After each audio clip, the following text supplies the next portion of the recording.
All right, welcome everybody to another Wine and Comics pairing show. As always, I am Dave, and with me is Dallas.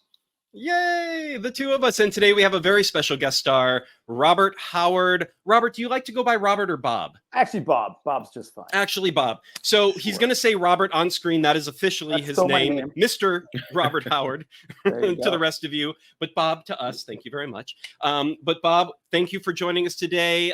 Bob is one of the founders of two things that we're going to talk about today. One, Comicazi, a comic store that is based out of Boston, Massachusetts. Correct, Bob? In Somerville, we're just across the river there. But yes, Boston essentially. Perfect. That is Comicazi with all C's. So Comicazi, get it? Exactly.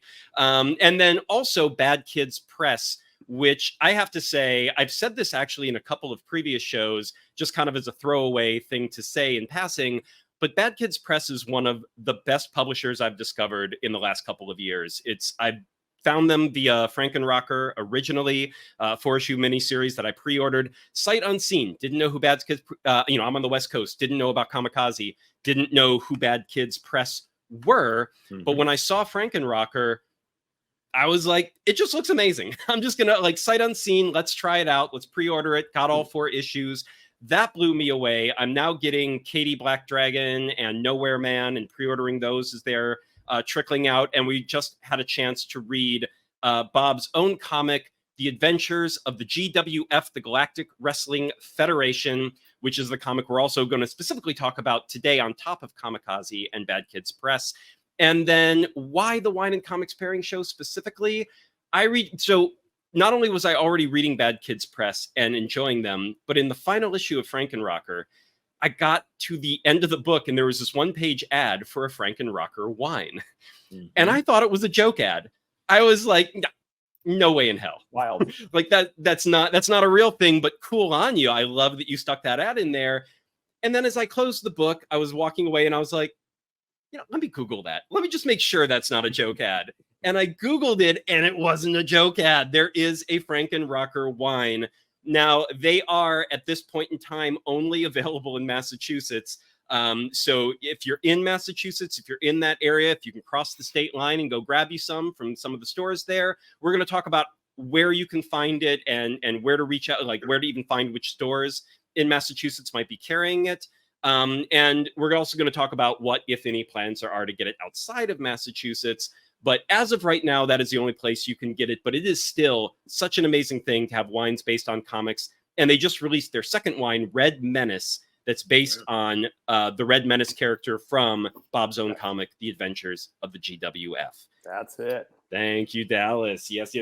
And we did get our hands on a bottle, both of us here. And this is the Red Menace character.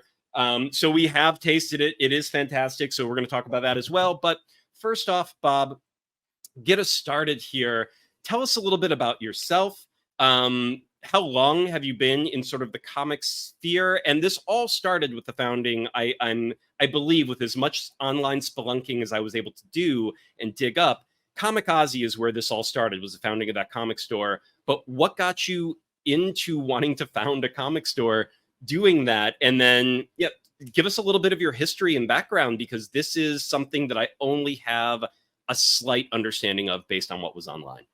So first of all, thank you for all those kind words. And just be a true comic fan to where you're seeing things that you feel like that story is going to tell me something I'm interested in. And then being more than just a true fan, and this is a big part about comics, committing to purchasing that, making that pre-order, as you said. That's how comics are made. Most people don't quite get that. They just think that they're there and they just make them randomly and throw them out like donuts at the end of the day. And it's like, that's not really how it works. Well, and I think it's one of those things that the majority of people on the planet, because whether it's movies, whether it's comics, whether it's books, whatever it is, music, I think they're like, if this becomes popular enough, I'll know about it, then I'll take interest in it. But it's sort of that catch-22. Right? If no one is taking that plunge, how is it ever going to hit that stage of popularity? But we're all assuming the cream's going to rise to the top in terms of sales and in that regard. And of course, that's the part. It might by word of mouth, like everyone who bothers to read it loves it.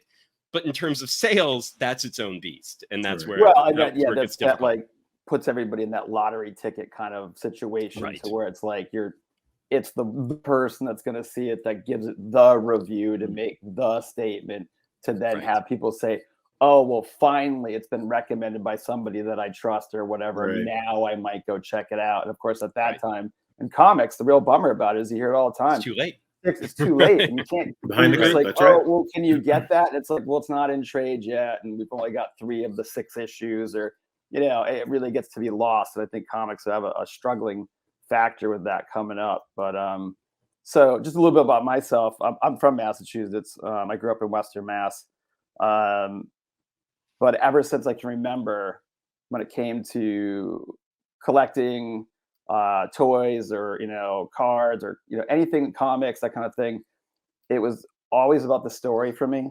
It's like, even like if you had a figure, you're just seeing, you see Han Solo, you're seeing him either screaming, being tortured, or having some witty comment to come back on, or all those things. The same with comics. It's like, once you read them, you don't need them again. They're right here. All of those stories you read as a kid really stick with you. Yes. And of course, sometimes it's even best not to revisit them if they're better in your head. If that memory sometimes is. And that is the beauty of comics too, is that it allows you to filter the story to what you best can, kind of digest it. Right. It's like a lot of that stuff was really just overwritten and just, it's like really clogged up. But it didn't matter. You just, you didn't have all of the things that you have today with the internet and every TV thing that you could want. We're so satiated by all of these great storytellers that, I think it kind of gets, you forget that that's just not been that long. It's not been that long. So, but anyway, so as a kid, I just loved it all, and like just insatiable. I just could not get enough of it. I would literally work anything, do anything to gain one more comic, one more collectible. I didn't care. I literally was a maniac, and it just never went away. Like I would go to New York as a teenager just to like trade with the guys on Bleecker Street. And I was young, and that's like, oh wow, that's literally like New York in like the early '80s. You're literally dodging in and out of So quick question for you: what were some of those in that first chapter of your comics life? That first act, what were some of those sort of pieces that you would never part with, that were just sort of the like the purchased or whatever they've gotten? None of that stuff. Most of the things that I never really had a lot of toys as a kid, so most of them as an adult. So whatever they were, I don't really have that nostalgia of keeping the one for remembering. Nice.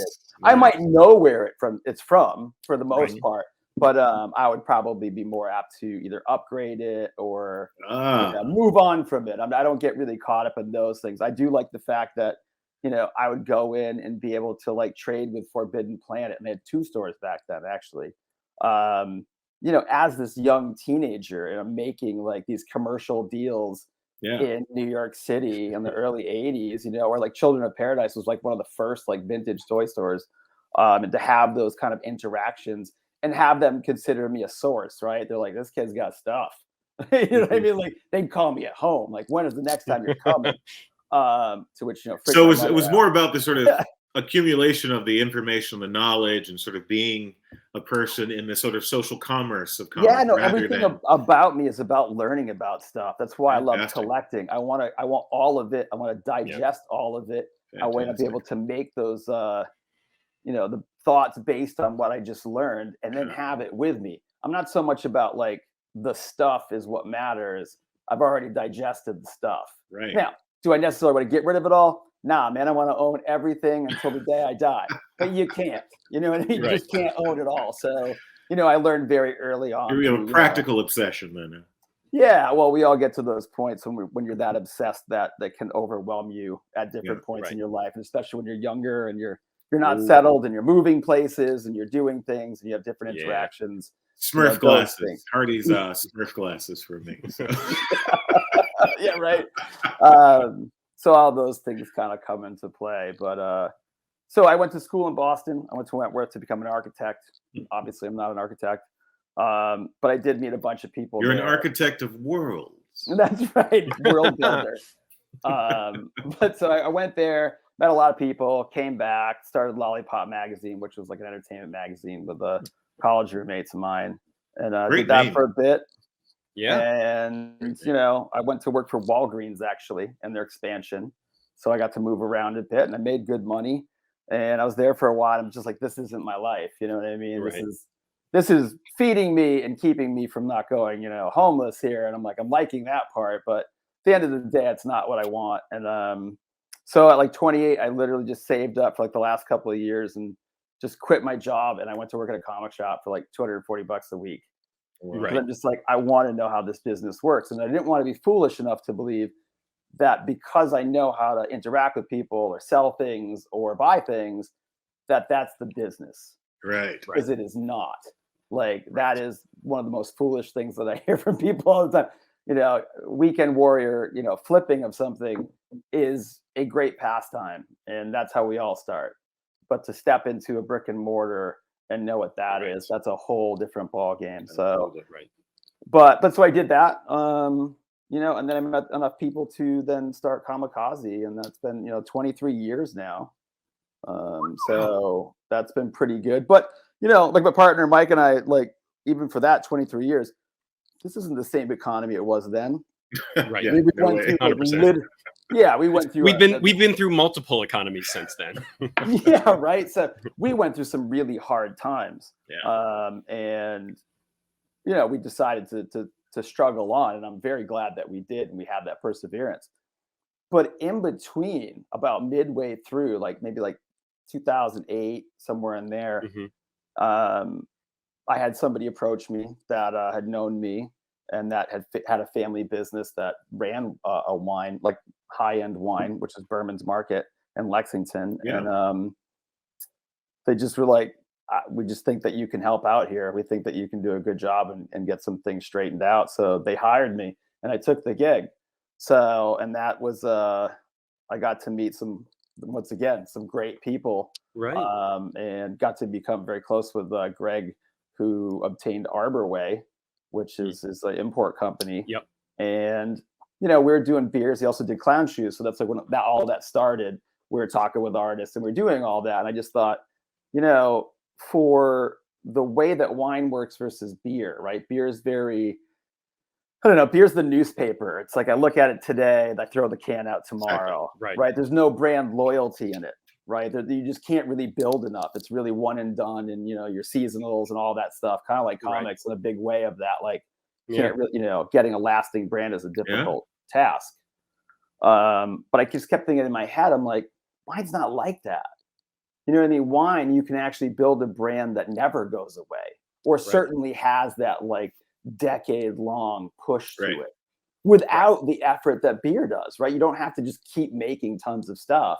Right. You know what I mean? With calling it different names and creating different, wine is one of those things where it's like, yeah, you get a good enough, wine that can get on the table for a price that people want and at a taste that they, really feel respected. Because I feel like that's a way of it too. There's some disrespectful wines out there. That's a good way to phrase it. Right. Well, that's the nicest way to phrase it. Yeah, and especially where wine is really all about the cost of the juice and in the bottle, right? That's how you work it. So finding that kind of brand name that could really give you that quality juice, which is something that they could connect to, and I feel like quality juice. Yeah, that's it. The quality juice. But for the longest time, I just felt that the wine community, they weren't very young. And especially this is a good 10, 15 years ago. They're not young. You still got people in their 70s buying futures. There's all that kind of stuff. Because they're the ones that kept that business going, right? They're the old heads that, just like comics in a lot of ways, that kept them through those tougher times. But you didn't see the modern industry kind of like moving towards that fast enough.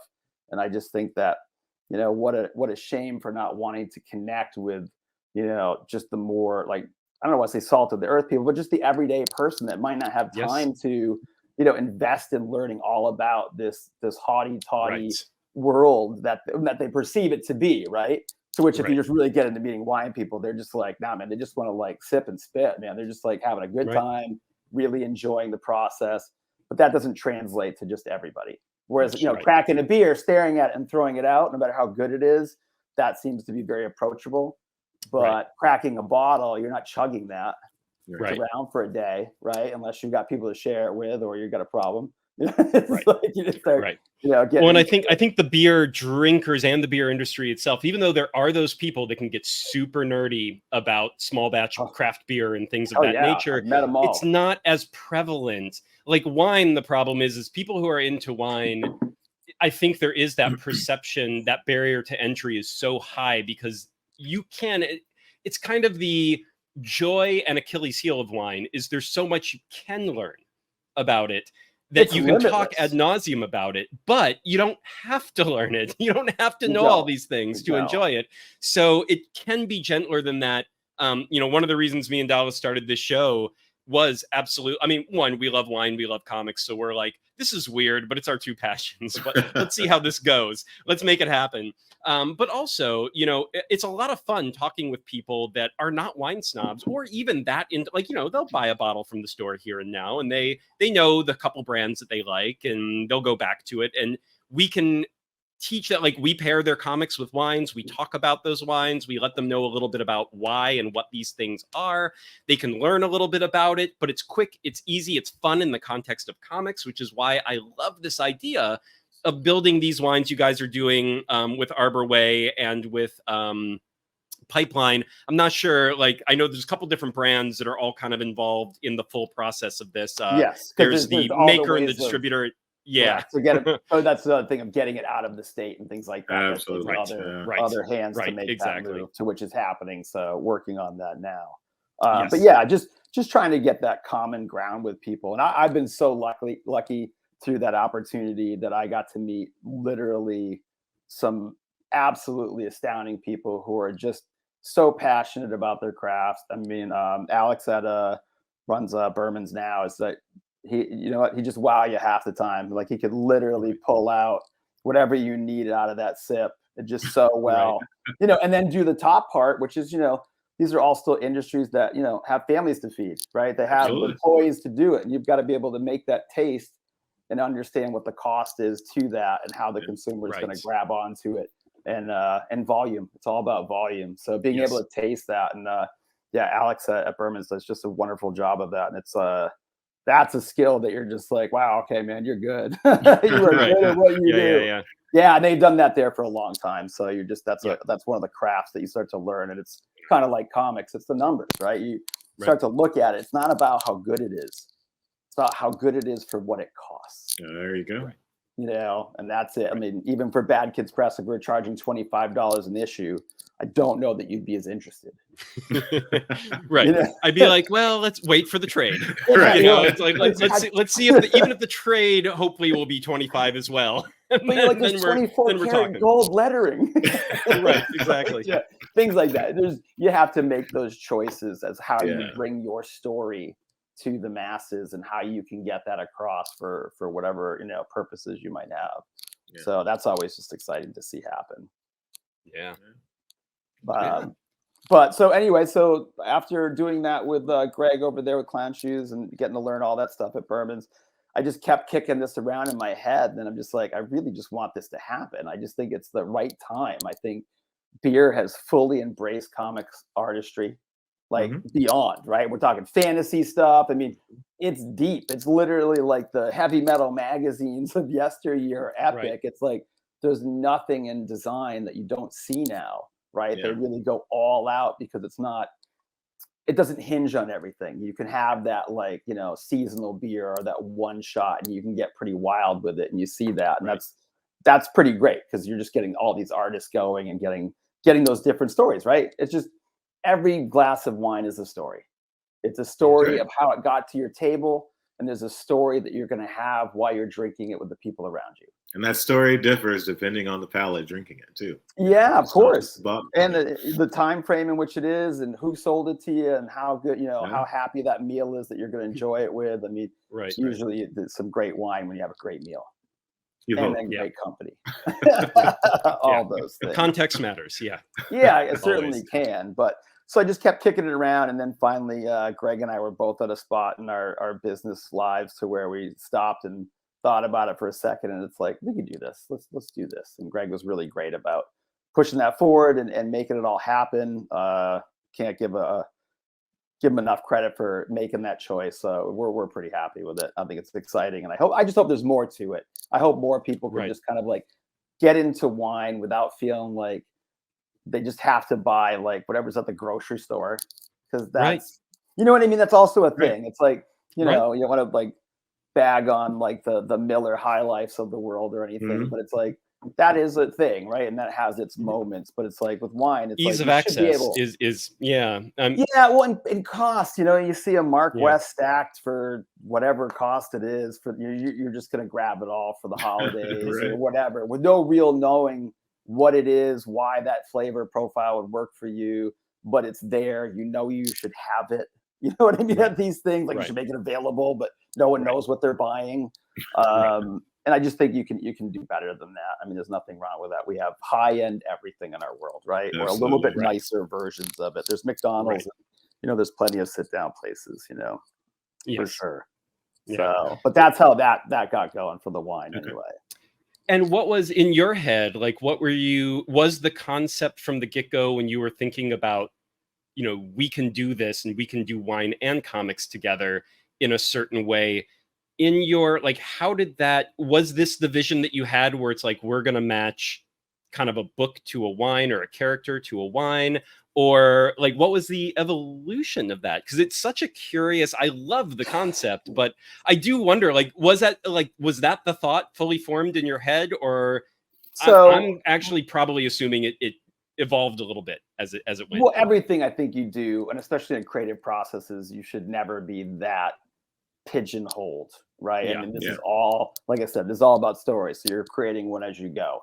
Can't, you know, there's certain boundaries that you have to make the story move forward, but also you have to have some room to breathe and kind of go in directions that you may not have thought of.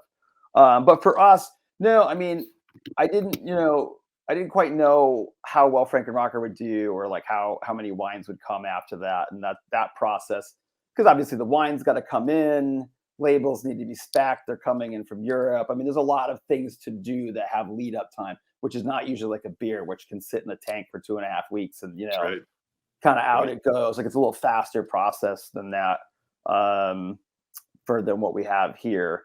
Trying to think what I was saying there. Labels, so much to say. So much to say. But so we didn't really know like how much of that we'd have to put effort into, right? You don't know how many, you know, that kind of thing. It's a lot of effort in the preliminaries on that. So it gave us some time to think about what we're going to do after. So question on this. What was that sort of time frame like from the concept of pairing the wine with the comic to getting the wine and the comic paired and shipped about out? A year and a half. Okay. About a year and a half. And obviously, you know, maybe we could have shaved it a little bit here and there, but that's about, you know, kind of a thought of a couple concepts, putting one forward, getting the label right. And of course, they're different winemakers, so you have different specs. You have it all changes because it's not just a one-stop shop. Right. And it's all learning curve. For sure. I mean, for us especially, because once again, I mean, one of the great things that Greg and I talk about is that obviously, you know, he and his team need to take care of getting the wine and getting the wine out there. That's a huge lift. So what's our job, right? And that's what we were constantly asking ourselves. Roel, who founded Bad Kids with me, you know, we would stop and think, like, what are we doing with this once it happens? Are we just kind of being like, well, we'll throw out some promotions for when they say it's out? You know what I mean? Because that's what most people do, right? There's not much more than that, and there's not much more that anybody can ask for. But you know, that's not how we feel about it. And obviously, with Arborway, we had talks where it's like we just want it to be a little bit more anchored, and definitely everybody kind of pulling their weight and just, I don't know, giving it a fair shot out there. So to make sure that we give that little extra. So we started kicking it around, and we had bought our own printing press so that we can do our Bad Kids comics, and we would not get like crushed by, you know, the print industry had like all sorts of like shortages of paper, you know, big pain in the butt. And we're just like, you know what? We don't care if we make money. We just want to put out good stories And if this is what it takes to consistently put out good stories for like the next 5 years and not think about it, that's what we're going to do.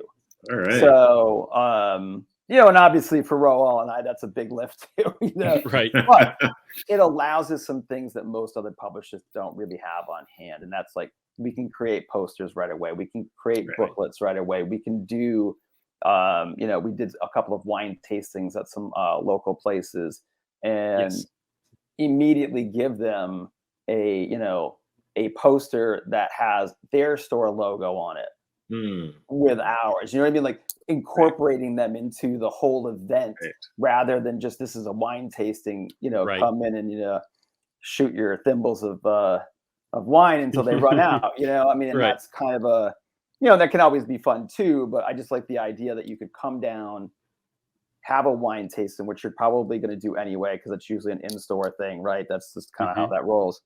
And then walk away with something, right?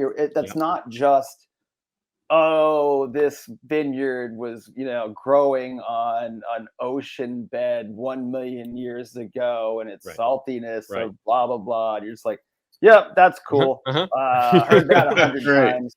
And it's like, no, well, this is, obviously this is the wine, it's a Merlot, you know what that is. And if not, we can explain that to you, But, here's the story of why we wanted this. We wanted to bring a wine so that people could feel like, I can connect to this. This makes sense to me. Here's a flavor profile that actually speaks to me, and I can get out the door and have, a few bottles, for my nightly dinner with my friends, and know that it's not going to kill me either.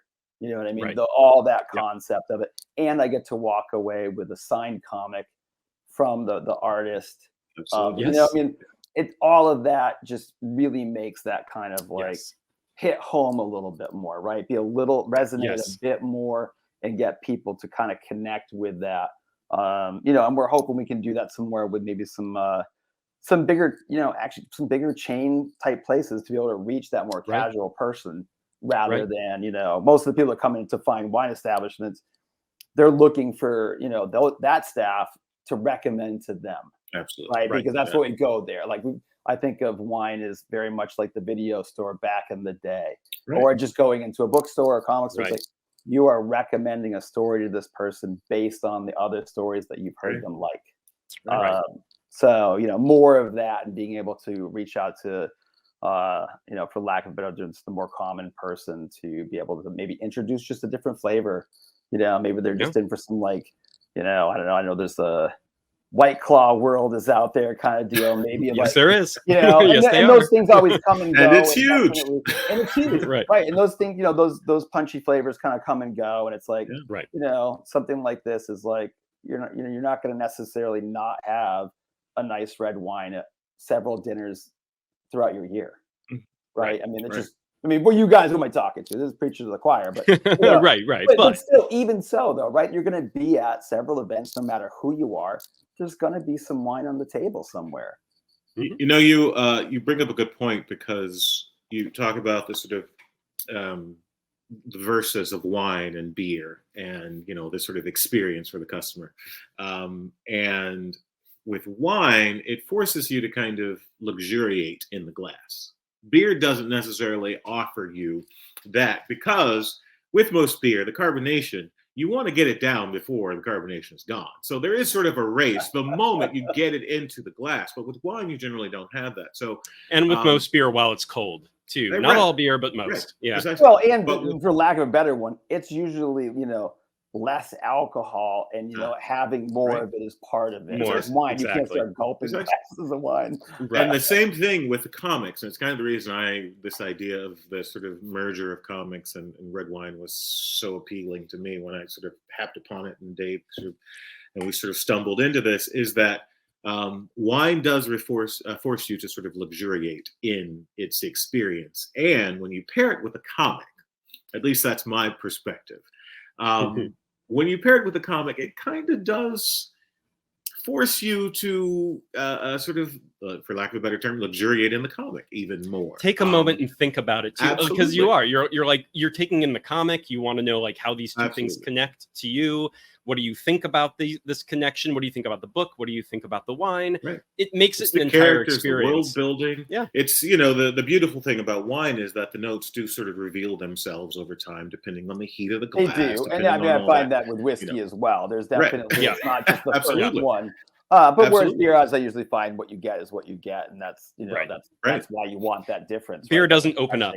Well, and it's like and also wine's not necessarily refreshing in that way. Sometimes, you know what I mean. Where beer is quite refreshing in a lot of ways. Yes. So they have very different moods. But wine is definitely one of that in the middle kind of alcohol that 2 sips in and the day is just a little less of an edge, right? It's just that rounding of life right there. Yes. And then when you're sitting down to take that read, all that noise kind of just steps off the face and just kind of lets you take it all in, right? I mean, that's the beauty of that. I think for wine, I think all alcohol is a different style of drinking and what you're doing with it. And I think for wine, it can be a very intimate and personal thing, and especially when you're ready to share a story with it. Many people come home after work and have a glass of wine and read more stuff about work. It's very true. It's very true. I'm just lucky enough to work comics as that. Right.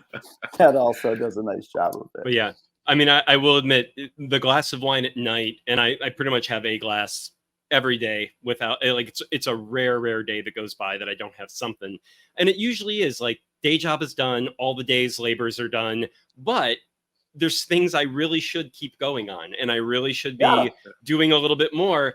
And if I've got that glass of wine, I love the experience. And without it, it's drudgery. It's I'm still working. What has happened? Why am I still? And I question it. Yeah. It can still be. I mean, I think too, wine is like all things like that, whether it's food or any of the exotic beverages that we have now. They come with a cost. You know what I mean? And it's whatever we do for a living. When we get home, we do really need to separate that out and know that this is why I'm home. This is where I'm at. Right. I'm safe. I'm ready to be who I'm supposed to be right here. My day is done. Right. I think all of those things and having that transition is super important to know that it's this isn't, I'm off the deep end. This is, I'm transitioning to rethinking my afternoon. You might do that work when you get in, you have your cup of coffee or your tea or whatever, right? Sharp for the day. Here we go. Come home. It's time to wind down. Think about how our day went. Let's start making some food and get on to some other things that I need to do after. And it's a perfect, it's a perfect beverage to do that. Yeah, for sure. Well, I think too, wine is, just to jump slightly back to what you were saying about the sort of wine tastings and comic signings, they're such a natural in my head anyways, because they're such similar things where you're going, whether you're doing a tasting where you're coming to usually make a connection with the winery, the winemaker, the grower, closer to the story. Everybody wants to be closer to the story, right? It's exactly. All you hear about people is oh, I was next to whomever that was on this movie or this TV show or that wrote something, right? Or whether that's music. It's you want to be closer to that story because we know that's where it's at. It's right. Yes. It's the creator that is driving all these wonderful things that we're feeling and wanting to know more about. And with wine, that's why the terroir is so important. That's why we want to know the region it's grown. That's why we want to know how old the grape is, the vine is, because it adds something sort of. And eventually, like any catching all the Pokemon, you like to be able to understand why these things evolve, right? You're I definitely, you like your California wines, or you're I don't know, New Zealand's got some great stuff, right? And you're just going to start to associate maybe some of those whites or whatever with New Zealand more so, and same with California, like the reds or Oregon's with Pinots. It's you start really popping into those bits and pieces, and it's so funny that you can even contradict it and come out with a different wine in a known region, and people are just as interested. Absolutely, you know what I mean? If not more so, in terms of pure interest, because they're just where did that come from? But I do think of it as much like learning. I don't know if you played a fantasy sport or anything. It takes you a few years to kind of assemble all that information, make sense of it to yourself, and then understand when you get new information, how does that lead you to the things that you want to know about it, right? And be able to ask those questions about it. So it does a nice job of that for sure. Amazing. Yeah. And I think, when you go and you do a signing for a comic, you're trying to get closer to that creator. You're trying to understand more about like where that book came from, what's coming up, all that fun stuff. So it's a great dual promotion. Is what that is. Completely. And walking away with a comic versus, you go to a wine tasting, sure, you expect to walk away with a bottle. That's the most, fundamental baseline.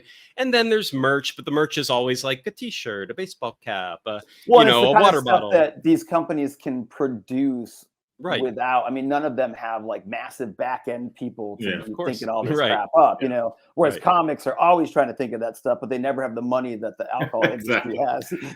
Idea heavy. Everybody's like, I need you to come up with how to get this out there for no money. And you're like, great, that sounds like a great puzzle. Where's the money? But it is always interesting with, even with places that I go for tastings and things like that, the difference between just like your general everyday day where it's a tasting day and like there's some people in the tasting room, but it's, the business isn't popping per se.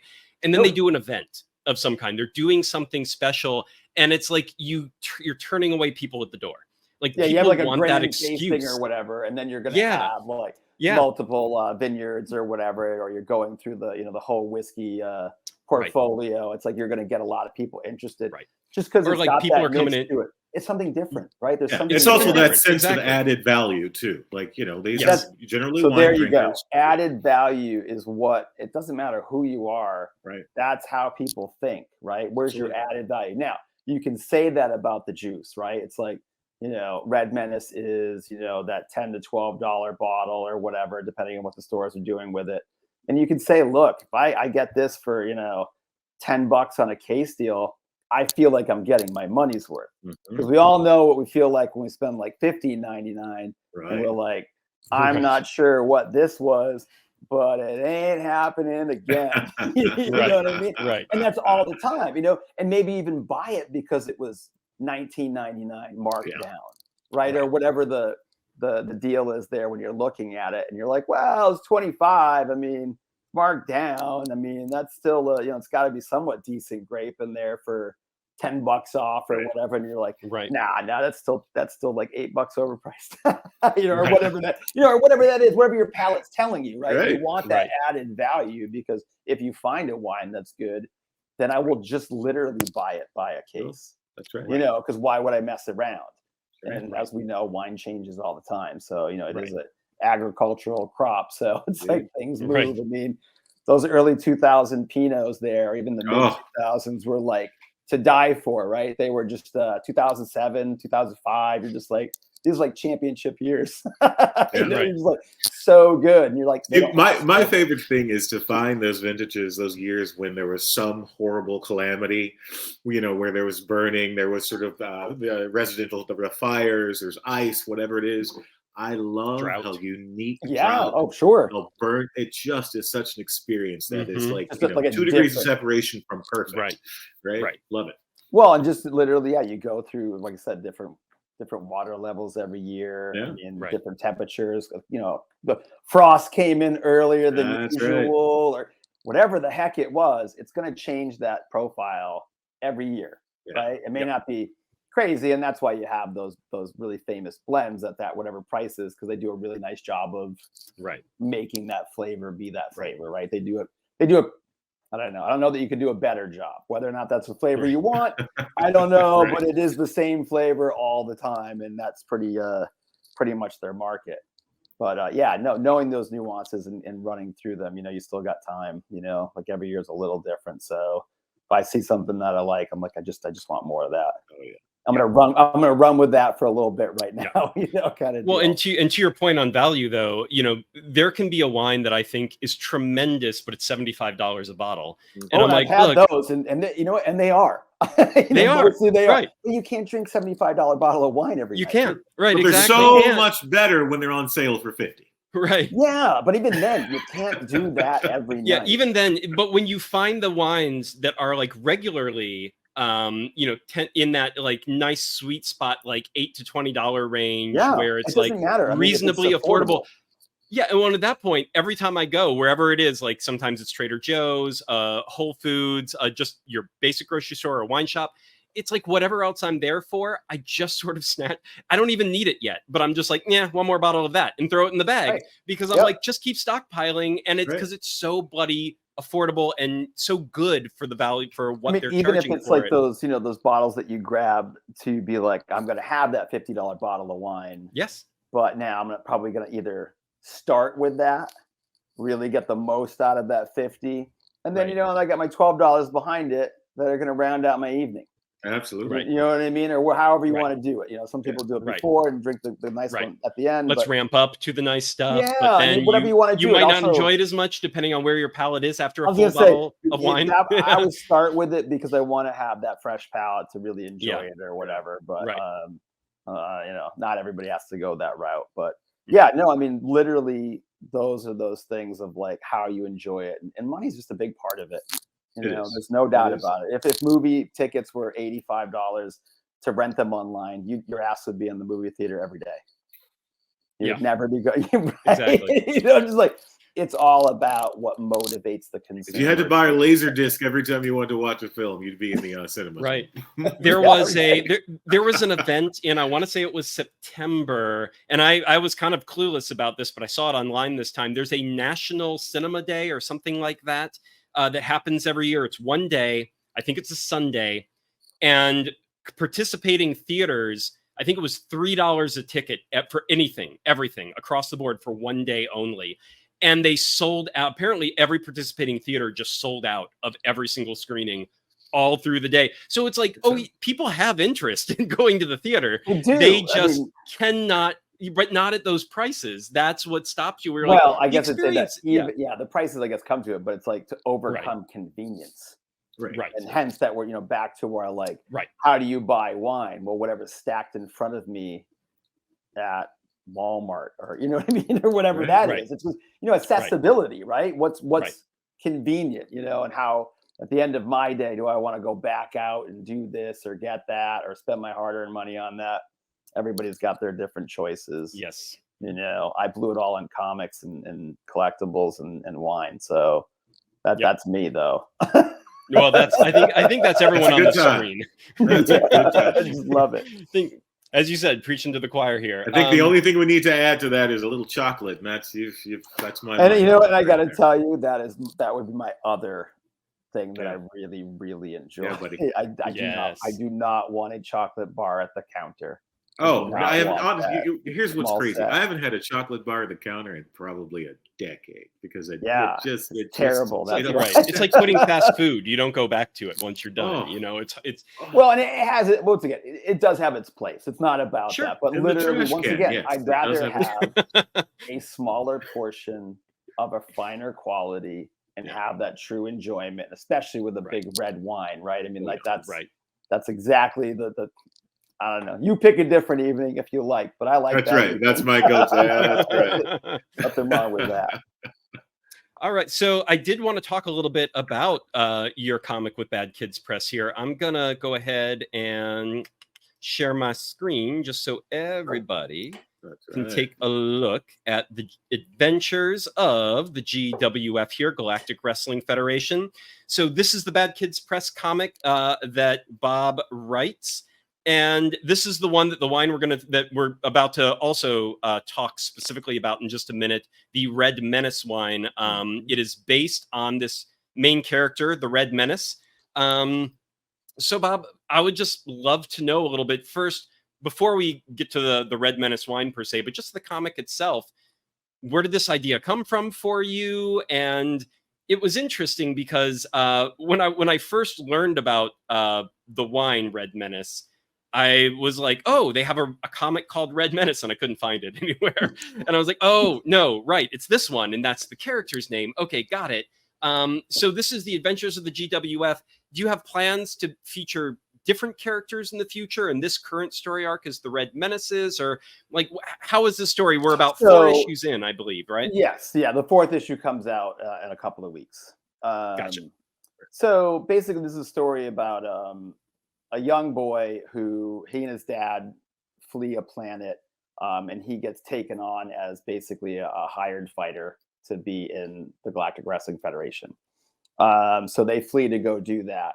And then, he's doing very well, but a new challenger comes up, which is Dr. Shaka, who mostly is going to pretty much incapacitate in some way, maim or kill his opponent.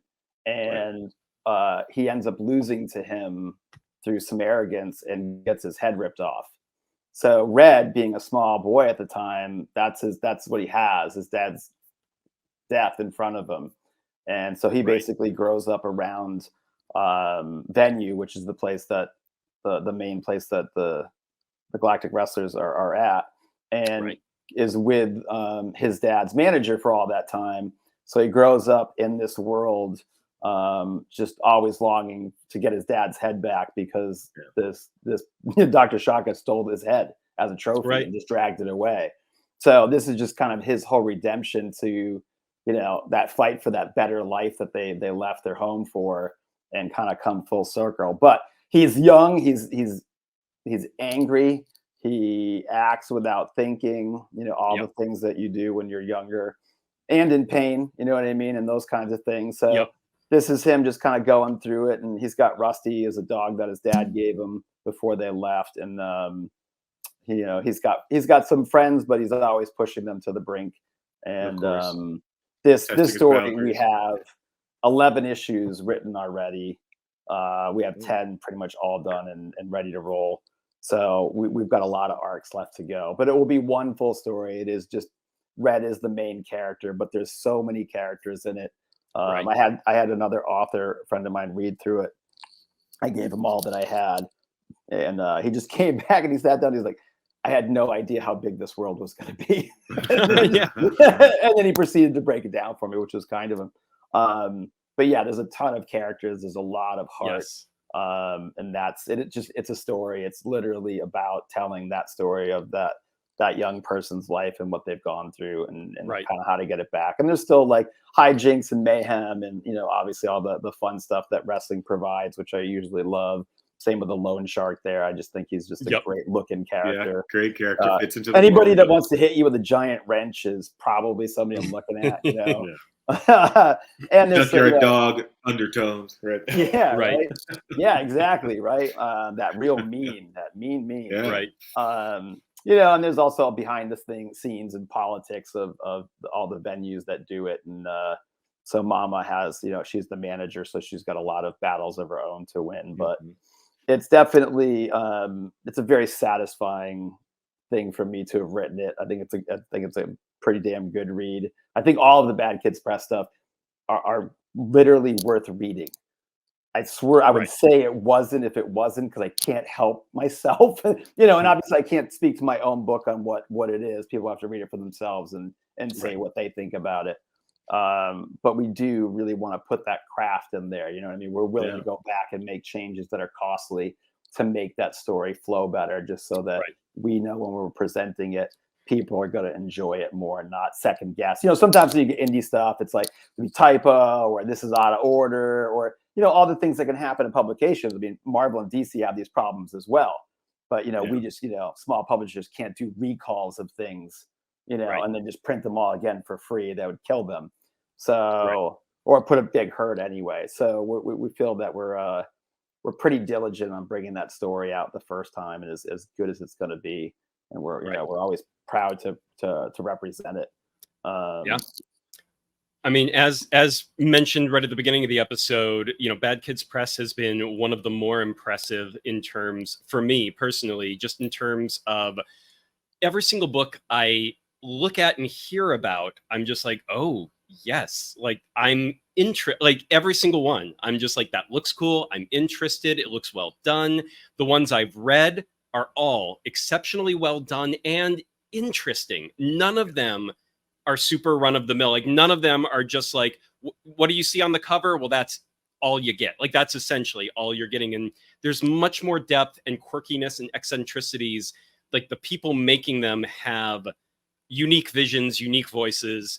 which is always something that I think can be appreciated, whether or not people think that's what they're looking for, what they want. You know how like we'll all go to see the next big blockbuster or read the next mainstream something, and one of the common complaints is like, I mean, it was fun, it was fine.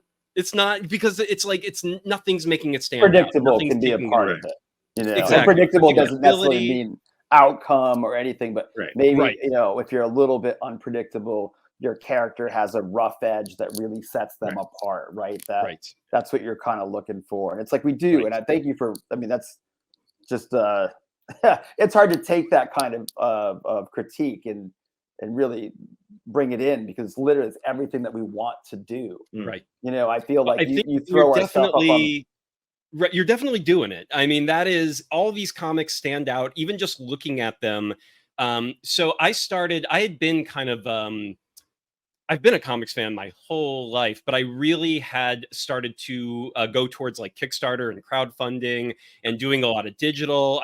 I live in an apartment in LA. Like, I don't got the space for too much physical. So I started doing that. And it was just don't look on the walls back there, Robert. Right, well, I mean, that's the thing. I'm out of space. I live in an apartment in the Boston area. I know what he's talking about. Right. And I've even, you can't really see it. It's slightly just where my hand is right off screen, but the shelf space is out. And now I've got those, you know, organized, but they're stacks. And it's like, it's one of those things where it's like, all right, and as soon as I read something, there are probably something like Bad Kids, because they're hard to, once you get the first issue, like you said, they're not just everywhere. You're not printing an excessive number of copies. So I'm going to hold on to those. But most of the time when I read something, if it's not something that's super, that either I just love that much or is going to be really hard to find, to the used bookstore, because it's like, I think that's not even a negative. No, it's not, because you're sharing, someone else can then find them, right? Absolutely. People should never feel bad about that. Whatever, like we said, different values. You buy a book, you read a book, and then you say, well, would I read it again? Probably not. 99 out of 100 times, probably not. Then you're like, but would I really flip through it, or do I really like this in some way, whether it's the creator, whether it's the cover art, whether there's like a couple of moments in that book you'll relive for a second while you're sipping that wine, looking through your bookshelf. You know, and there's ones that are just like, no, it was just what it was. And there's nothing wrong with that. And that goes on the pile to be moved on, and someone else will find, you know, just as much joy out of it, or if not more. Besides, you can't keep everything. I tell people all the time. That's where we started this whole conversation. So you bring in 30 books, chances are, if your home is like anybody else's, you need to take away 30 books. That's right. You know, and that's just the world we live in. And it's the first time really in human history that we've had this much stuff available to us. Yeah. Right. I mean, people don't want to believe that, but it's like, it is so none. This has never happened within a matter of days. Yeah, right. Well, and that's the thing. People are like, content these days isn't as interesting, or it's like it's generic. And I'm like, no, you're just seeing all of it. And you used to not see all of it. You only saw the curated bits that actually got to you. And now it's just like, bleh, here's the whole library. And so you just put something on and you're like, okay, this is just another something. And it's like, right, that's how it's always been. Too much. I mean, and I do think about digital and all of that. It's like, well, you don't shop for your wine online. Not unless you know a bottle that you want. I guess you could. You could put some reviews, but mostly you do that in person. And that's what kind of like inspires you right in the moment. You put the bottle, how's it feel? Is it the right price? There's other things in it. And I definitely feel for like online. I think the reason that it's just not quite there is that, you know, people don't take, I don't know, it's not the same thing. An online recommendation is not an in-hand sell of putting the book in your hand, smelling the pages go through, feeling, you know, that matte finish on the book cover, you know, that kind of thing. And actually telling somebody like, hey, if you really like that moment at that show, this has several of those moments that you're really going to love. People can't really get that as far as scrolling through stuff, because you're not going to have that 2 seconds of interaction that only in person can give you, right? There are moments that you can shift to quickly when you're trying to figure out somebody's mood for a story that you just can't do online. You know what I mean? And they're only ever going to have selected interest of what they're selling. right? That's the big part of it, right? Well, we don't sell that book. We don't carry GWF. So maybe there's something else. Whereas, you know, for us, it's like we carry everything at Comicazi, and we want to carry what you want to read. Right. We don't. And to that end, was Comicazi responsible for a book called Rogan? So that was my buddy Art O'Callahan. So I met Art a long time ago. That was you guys. Yeah, that was just early on. So Art, pretty much Art had it all set up. He had been going to like New York Comic Con all the time, and he did some like cards for like Tops and things like that. He's a painter, beautiful painter. I've actually got paintings of his stuff here. So I met him early on before Bad Kids was really, you know, a solidified thing. And he's like, yeah, I do New York Comic Con all the time. And I'm like, cool. So he's like, yeah, let's just do it. Let's just get a small publisher's booth. And we went and kind of done it. And we kind of put some stuff together to you know, tidy up some things. And yeah, and that was his project. So we kind of rolled out. I specifically remember, I think he did a series of. Art's a sweet guy. I love Art. He's a good guy. I think there were a series of maps. Yeah. Sort of tangential to adjacent to the world. And I remember the art just being phenomenal on those series of, and I don't remember if there were oil paintings or what, but I think most of the stuff he did for Rogan was digital, but he is literally a landscape painter, and his stuff is phenomenal. I mean, his landscape stuff is like it's nuts. I mean, he does a lot of great other stuff too, but yeah, actually the one piece he does, like, you know, big like Boba Fett's, like he'll do huge canvases and they're like gleaming and shiny, and like they're very, very good. But it's like the one that I have of him, he did a Boston Common. Like on a sunny day, and I'm just like, I love that painting, man. Yeah. And he's like, sure. So I'm like, that's great. Aww. So yeah, of course. I remember it was because I'm into sort of typography and just sort of, you know, 3D realizations of topographical maps. Yeah, we made stickers or whatever to hand out. That too. At New York Comic Con. But I mean, there goes to show you that, you know, all good things take time, and they take so many different influences to bring you to different spots, to keep that fire going, or meet that like next person that can help you on your journey to achieving your goals. And you know, Art was definitely one of those people, for sure. It is one of those people. And it's like, you can never have too many. That's for sure. Yeah. And I will say on the GWF thing, in going back to the point of finding that depth and complexity to a story, like, and you had mentioned someone else had read this and given you the feel like, I didn't realize the world was going to be this much, this complex. And I will say that was a surprise here as well. Like, reading this story, I think because we were able to get our hands. You guys sent us a preview of number 4, which isn't quite yet out yet, but coming out in just a little bit. And even 4 issues in, I'm like, oh, this is just getting started. This is like there's a lot to come. And not only was I impressed by the world, or I should even probably call it the galaxy building that's going on here in terms of like all the background of the Wrestling Federation, but the background of the universe and the sports commentators and everything that you're putting up back there. But then even these characters and how many opponents and what your main characters like basically journey to. And this is essentially like a very Jean-Claude Van Damme, even though it's wrestling and not specifically martial arts. But this is like the kickboxer story where it's like, you know, instead of his brother, it's his dad. And he's, and of course, the person he's got to confront is a big, like, you know, he breaks the rule, big cheaters. There's a lot of big cheaters in this Wrestling Federation. Well, there is. And that's, and just, you know, that being so inspired by like that 70s and 80s kind of like, you know, that was pretty outrageous stuff, man, when you watch it, right? People bleeding, throwing things, spitting things. I mean, racism abundant. There's also like sexism, really, all you know, it was madness, all of it. You know? Right. I just felt like that was some of that had that sense of mystery of you don't know what's going to happen, and that people will always just charge into that gray area and beyond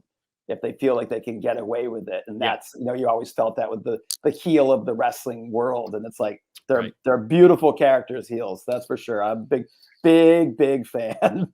The other thing this reminds me of, which is definitely a bonus, plus a pro, is that it reminds me of Hulk Hogan's Rockin' Wrestling animated series. Yeah, I've never 80s, seen that, but I know early what you're 90s, talking something about. like that. Yeah, I was like, early just 90s. delicious. It's just, it's so 80s. It's so pop culture. Like all the voices are done by the real actors. So basically, that entire canon of wrestling stars from that era are featured as the voices for this animation and the series, and it's just delicious. It's so good. So good. Well, I mean, you have to remember, it's like that is ultimate theater, right? Those folks out there, they didn't just work hard; they provided us with like archetypes. I mean, I think of wrestling as one of the most proactive as far as how, and I'm sure many of the wrestlers probably wouldn't think that, but like what our society thinks now. It's like when you had like Jesse the Body out there and like pink and like feather boas with glasses and just Jake rocking whatever that is, and like with Adrian Adonis, and just like the anti kind of wrestler, right? It was just kind of like a ball and pink, but those guys literally killed it, and those were like, I don't know, like I think of those scenes as something that like brought us ahead in the world light years, that you had these masculine characters. That's a hell of a statement. It is. It's a huge statement. I don't even know that they got it at that time, but it's like, they were so. I don't think they did, but you're right. It was. I think they were. I mean, maybe Jesse did. Jesse's a pretty intelligent guy, but that's true. Literally, like they were just so fucking tough that they're just like, come, come. You think you can touch this? You know what I mean? It's like, that's truly badass. And it's like, I always thought of those times where I'm like, that's just awesome that you could literally step up there in front of like America on a Saturday in a feather boa. Like, let's go. And in the Reagan era. Yeah. And nobody's saying boo. Right? Nobody. And in fact, what they're saying is wild. They're cheering for you. They're into every single thing you're doing, which is, you're right. That kind of mind blowing looking back. And then so the other person that I kind of blocked this story out with for all those years, and helped get all of it going, is Max. He's on the cover there with me. So that whole vibe of how you bring these characters to light, like I was a big fan of Appa and Sika for the Wild Samoans, because they're like from parts unknown kind of dude, from like Savage Lands, or like obviously totally like omitting all the bad things about that whole statement, but the mystery that the world still has to offer, right? That you're still bringing out the wolf boy to participate in this madness before you. And it's like, all of that. And then that secondary character for the managers, and the fact that they could, pull their schemes from around the ring and beyond, and, just all of that just really is, and we know because it's still going on. It's a pretty unique and balanced kind of theater that it is hands down. I mean, it's totally like our Peking opera kind of a thing, where it's just this. Yeah, it's so, and I think that's the thing that really makes it. When I was a kid, I couldn't quite wrap my brain. I loved wrestling in its way.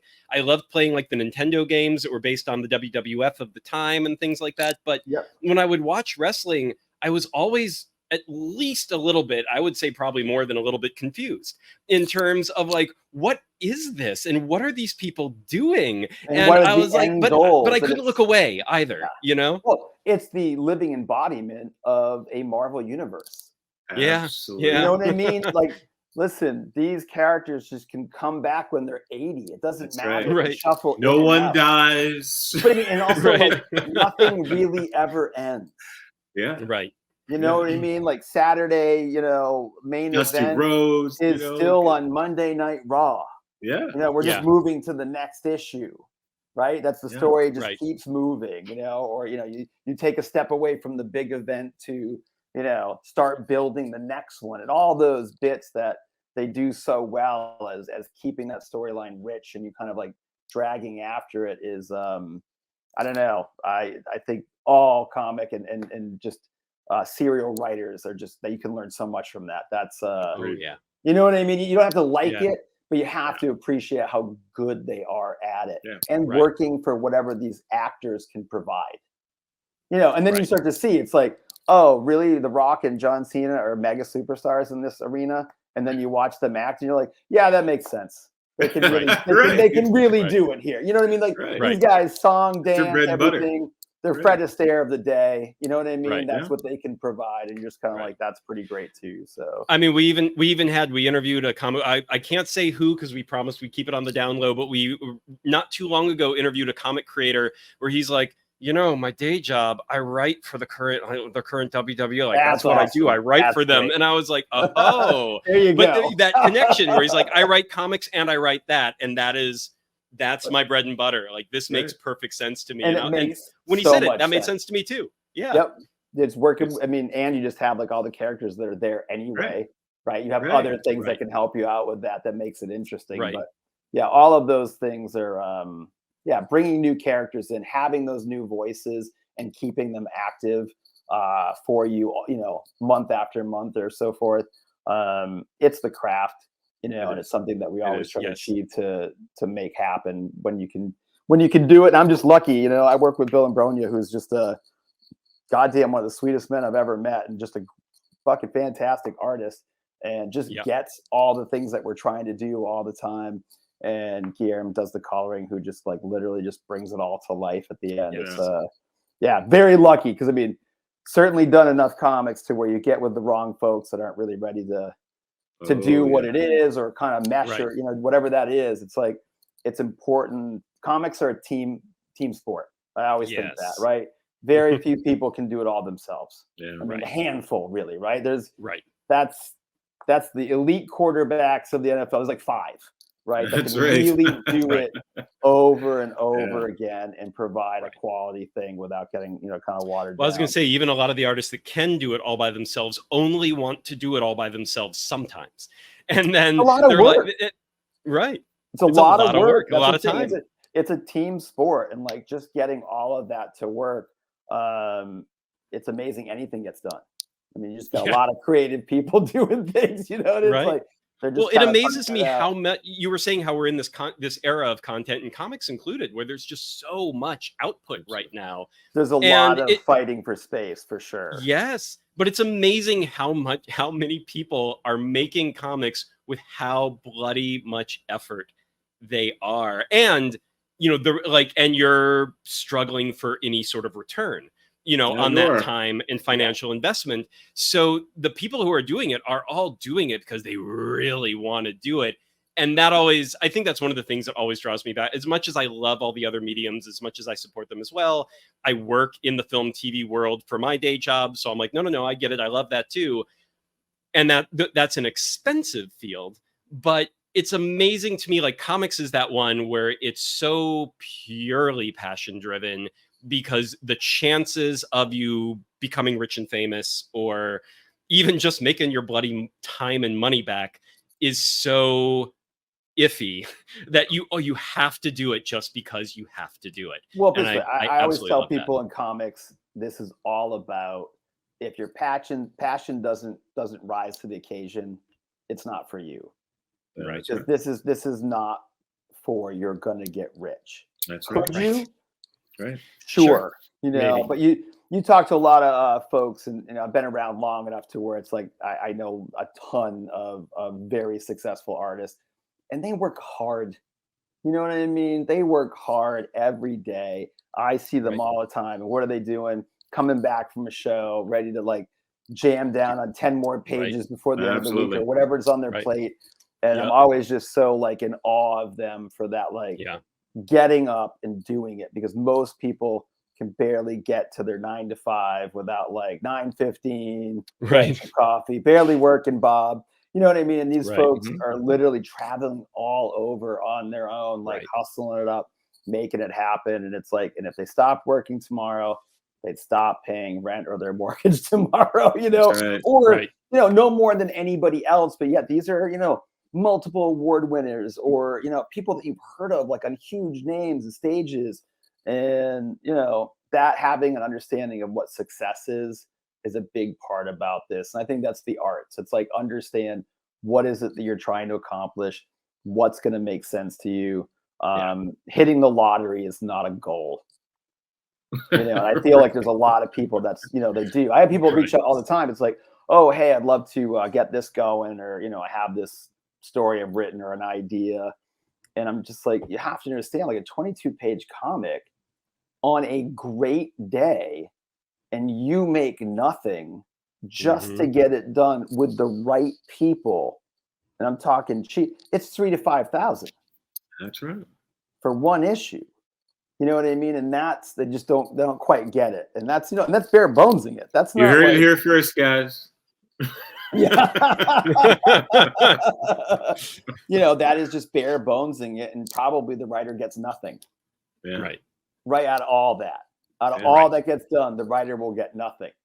You get proof of concept. You get to say, I completed this thing. You get to show it to all your friends. You get to send it around as part of your CV. But for a $5,000 investment, you aren't getting much back in the way of a and think about that. That's going in with that's called small stack poker, right? You can't go sit down at the table with your $5,000 and you got $100,000 on your right. You know what I mean? Right. Or your left. It's like, I can't have anybody like raising before me or calling me after. This is not. I have to go first. All of you. Yeah, can I deal every hand? That's the only way it's going to work for me. Right. And those are those kinds of things that you have to understand. It's like, even if you have that money, you can shoestring it or try to make that happen. Right. Are you really going to get that in 22? And obviously, thank you for pointing out that, you read issue 4, which I super appreciate. It takes a while to build something worthwhile. Yes. Right. I just feel like this industry has dropped down into this like super pitch-centric kind of, I'm mashing peanut butter with chocolate. Yay. Right. What I mean? And that's about all it is. And I'm going to take us on a quick detour here because I have theories. I have opinions. I think the film world is to blame. And it started with the Save the Cat concept of screenwriting, which created these sort of really narrow formulas about how to make a saleable item, and it has sort of infected most areas of cinema, of the arts and storytelling, and it just drives me crazy. And you're right, it's about this sort of plug and play, stock everything, stock characters, how best to get this thing into market as soon as possible with as little resistance as possible. And so what you end up getting is the nuances, the sort of things that make individual perspectives interesting, sort of just rubbed out. And so if you want to get together at some point and get me to ramble on a little more, feel free. Well, but I'll end that there. But I mean, also, that's the other side of that, right? It's like the reason they do that is because they know they have to make money. And they know that if they shovel that out there, once again, not bad, no complaints on Mark West for, their wine, but it's like, well, that's what that is. Yeah, it's a completely formulaic version of something that makes money. And everybody needs one of those because it can stabilize the rest of it. I just think we've gotten caught. That's the impulse. Yeah, but I think we've gotten caught on all of these lottery ticket type jives, right? You've got too much money going into all of these things that you honestly believe are going to make it big. And that's, not, like I said, I'm not wanting to really talk about my story in the ways of whether I think it's great or not. It's because I can't make that choice, right? Only the audience can make that choice. And I think for a lot of major storytelling, that's lost its way. They're so used to being able to tell you what was great. And now that you've seen enough of it, you're starting to understand that it's like, you're like, yeah, that's still a little Debbie snack. That's still 50 cents and it tastes like it. You know what I mean? It's like, it's okay. But it's like you were saying red velvet cake from a really nice place. You know what I mean? Yeah. I'm not getting that. And, and that's going to change. And I'm curious to how people like start to parcel out their time and their funds for all of these things in the next few years. Because I just feel like, they're not making the money on them, right? Hollywood didn't make the big hit. Streaming isn't the money maker yet that they wanted it to be, or they still have many things to figure out, right? Plenty of people lost their shirts on it. Plenty. So, and comics are like that all the time. There's a bunch of maniacs that make comics, right? There's a ton of millionaires that just blow away everything just to make more of them. But I think they have a better understanding of they just want to make something. Right. Whereas I think a lot of other people get caught up into this is going to make my life. Yeah, right. It's like one thing to make your life is always the golden ticket. Yeah. Golden ticket. No, I mean, there's nothing wrong with being excited and proud of your work and getting behind it and being able to really represent it in a way that you think is the best and, you know, get it to as many people as you can. But this world of comics, same with wine, it's not what you did today. What do you have on plate for tomorrow? And I'm sure Hollywood is very much into that. It's like, we got what you got already. That's being made. We know what we made on that, right? Or what we're gonna make or what we're gonna lose. What else do you have? So you have to constantly be ready for the next one. You can't get caught up, you know, I don't know. Can't rest on your laurels. You can't, you know, so you gotta kill your darlings. Sometimes you just gotta let them drift away, you know, and that's where you go and you get to the next one and keep it up. But you know, and same for GWF is one of those things where it's like, I think I could write it forever. I don't think it's that. Good. And I don't really feel, you know, I got about 30 issues planned, maybe 35, and that's probably where it'll be. But, you know, other than that, I've got, you know, multiple stories on the way. So it's like, always got to have more. And you got to work with different people, or at least offer them something different just so that your juices are flowing and you can keep that creativity. And as you notice, that like uniqueness to your storytelling and the voice that you can bring. Otherwise, you're just going to be the same old, same old. Absolutely. Right. And that's never been me. I'd rather be nobody. So. That is really cool. And it's funny now that you said how many issues you think you probably have in you and you think you have plotted out. I thought you guys were super ambitious having a 10-issue series with Nowhere Man. And I was like, ooh, look, a small press group doing 10 issues. I'm like, they're brave. And now you're like, I think I got 30, 35. I'm like, oh, shit, never mind. Yeah. Well, I mean, you just trumped that. But I mean, you got to think though, it's like, if you're going to look at the industry, everything, you know, coming back to that like beer versus wine theory is that everybody's like punching out for that one hit now, right? Yep. The number one issue sells, just the number one issue. Right. But what's the top selling trades? Well, it'd be like Saga. You know what I mean? Like that stuff sells all the time. Or like Marjorie Liu with like Monstrous and Night Ears, you know, that was with Sana Takeda. And it's like, those are deep stories, right? Right. And if you build that brand, then you have people that are connected. Otherwise, you're literally selling candy bars in front of the shop, right? For whatever that is, and then it goes away. Toss the kid a buck. That's not really lasting. It's like you're selling posters that like issue of a comic. You know, it's like look, this is pretty, this is exciting, and it's done, and now on to the next thing. And it's also it's like it's a good thing that they're there and that's moving, and artists are getting, you know, obviously money and things are happening, and maybe that one issue helps that company, you know, try to invest in something else that can be a longer term project or whatever. But I think the industry's kind of just gotten caught up on that very take the money now and worry about it later. You know, because it's worked for them. I guess, you know, they haven't been doing it wrong the whole time. I mean, I understand for the most part. As well. I think where streaming is starting, I think that's what the reckoning with streaming right now is. They're having to spend so much money to produce enough content that it's just not, and I think that's where they've got to start balancing those books a little bit better, is like licensed content. Maybe stop creating your own as much as you're doing. Certainly don't spend as much on it as you're currently doing. But things of that nature, that's where the crises are happening. Is it's just they were throwing money at it and they're like, it's just going to work itself out, and it didn't. And, well, you can only have, I mean, that's why you have like All in the Family, or what is it, like the big dramas or the soap operas, right? Inexpensive, keep them moving. They're on all the time.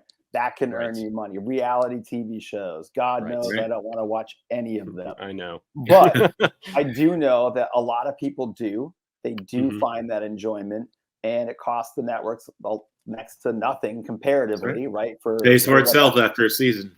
Yeah, right. And it's like, and those are, you know, and none of those people are going to be on the second season or care. Like probably not. It's the NFL all over again. It's like the second you matter, we're going to make sure that you don't.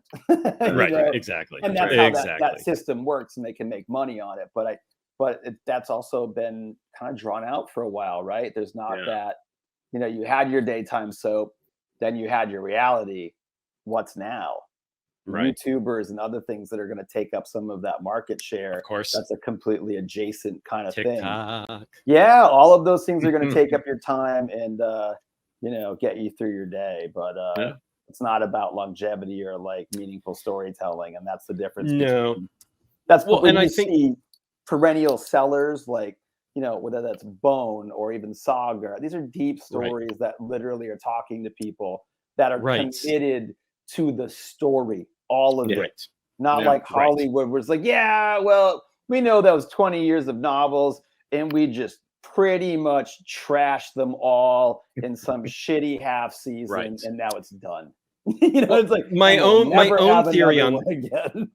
Right. Well, and so and to go off of like this will be kind of a little bit of the antithesis to Dallas's theory, because it's a bit more hopeful. But my own theory, by the way, that's just our dynamic. I kill everyone tends to be our dynamic. Script I write, and he wants to save someone. What a beautiful pairing. Yeah. There you go. So my own little theory on this with streaming especially is I totally understand why the streamers have gone down the roads they have, because they're being data driven, quote unquote, and they're going with the numbers, and the numbers say but what I think is I do think they're analyzing the numbers incorrectly. I think what they're taking away from those numbers is not showing them where the value actually is, because numbers don't lie, and that's true, but the way we interpret them is subject to that human bias, confirmation bias, just like everything. So that's where math doesn't actually it's not like an objective truth just in itself. And what they see is like reality programming, and they're like, people are watching 12 hours of this a day, and it's like, okay, so let's break that down just a tiny bit. It's 12 hours of playing, but is anyone paying attention to 12 hours of streaming? They're not. It's background noise. They're putting it on like the radio, and they might pay attention to an hour or two of that. But if you want brand loyalty, because there is reality streaming on every streaming channel, they can jump to another one. I don't think they really care what is playing. I just think they want something playing. So I don't know if you're going to, right? That's not taxing them or their day. Right. And, exactly. You know, and one thing I don't like about reality is it's mostly, you know, there's a lot of waiting for somebody to be shit on. Right. Exactly. There's a pettiness to reality TV, which really fits and you tune in and get your kicks out of seeing those, you know, intense moments. But again, you can get that through almost any reality programming.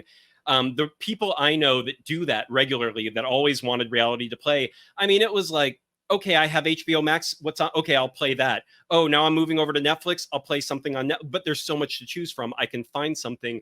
What brings people to stick with you and to pay month after month is a show like Succession, where when people decide they like it, nothing else replaces it. That is the only show that's going to do that. Like I'll think about I will get Acorn TV a lot because it pretty much brings me all the mysteries of the world, and I'll watch every language. That's what I like. You know, see, I'm BritBox. I'm the BritBox. BritBox, I go Acorn, back and forth, and I'll chow all BritBox and Masterpiece. So like those three, I kind of like surf. But good point is that, you know, Paramount, where you're like, wow, you're the most expensive streaming service, and I have no idea how well you're going to do, but I don't hesitate to keep you. Yeah. I've enjoyed every Star Trek you put out. I even watched like Tulsa King. There's like a few things that were just like, this is just entertaining. And I'm like, you're just keeping me going, right? It's the value for dollar. It's that. Or like just with Lower Decks or something where it's like, I know this isn't costing you as much, but goddamn, it's entertaining. You know what I mean? I got a nice palate cleanser at the end of my night with the 22 minutes of this. That has value to me. I appreciate it through the course of my month, and I'll keep it. But whereas like, you know, I don't know, I guess there's probably some others, but like whether that's Disney or even HBO to a certain point, that's more of, I can check it on you once a year. Right. Well, and I do think, even though I said Succession, that's the problem with HBO is they have like a show or two. Yeah. And that's really what you're paying for. Yeah. Right. So then they'll watch that season and then, but you know, they always say like, oh, but the number of people who watch Succession, even at the height of its popularity, was a fraction of people who watch reality streaming.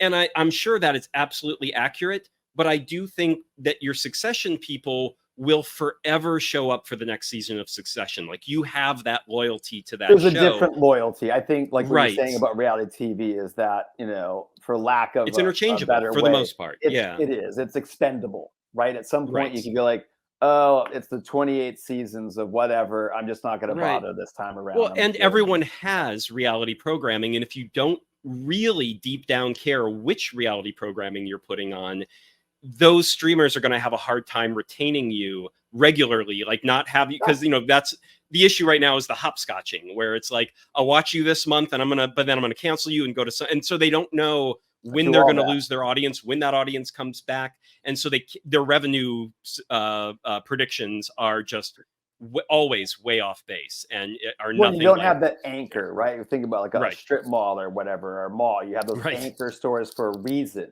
They take up the bulk of the real estate. They're bringing just enough business. They stabilize the rest of that small economy.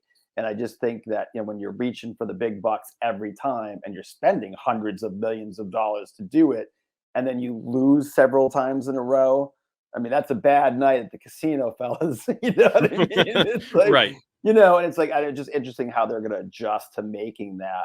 You know, and I think maybe animation can do that. You know, give them a alternative. You look at something like Apple TV. They have, I think, 1, 2, 3, 4 series with the $200 million budgets. Yeah, and I have zero interest in getting it. Precisely. And the quality is great because it's Apple. It's tech adjacent, so they have you know, leading technology and stuff like that. Well, I will say it's huge to be a player, right? They were ready to do that. They invested big time to be like, we're going to come into this market as a top dog.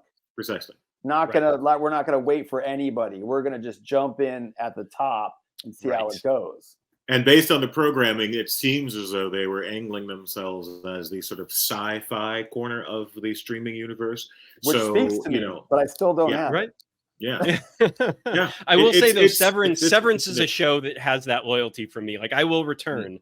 That when the next season of Severance comes, I'm like, I'm there. I'm watching that show because season 1 was so good and affecting to me. But they don't have enough shows. Like their shows are a little to keep it forever. Right. Yep. I mean, that's I'm only loyal to the Golden Girls. So. Yeah, right. So that's why I kind of like the PBS-y kind of like BBC stuff is that you have the world to kind of fill that in. Right. Because you're not making it. You're just literally now housing it and giving it to your audience to do that. I mean, it's basically now we're just going to be radio stations.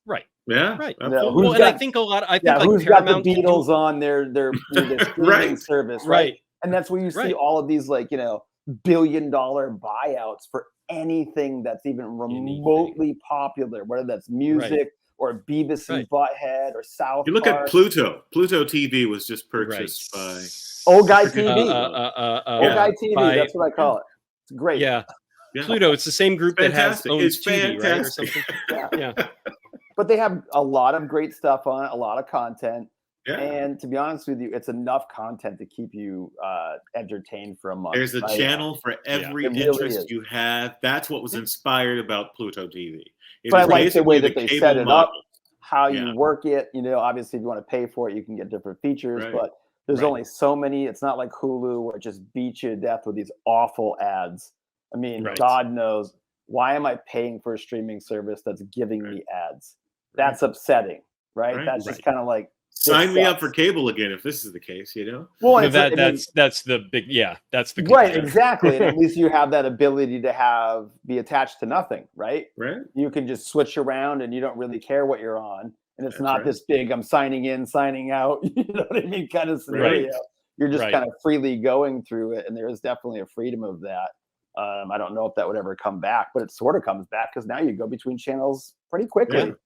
I mean, that's what I do. Anything new? Nope, back out. Right. Well, now you can pause subscriptions, which does make it kind of easy. Rather than like canceling and having to rebuild your profile from scratch, you're just like, go on hiatus. And they don't, you know, until you click that button again to come back, they don't charge you, but everything it just remains. Well, there you go, seeing how they're starting to see their clientele.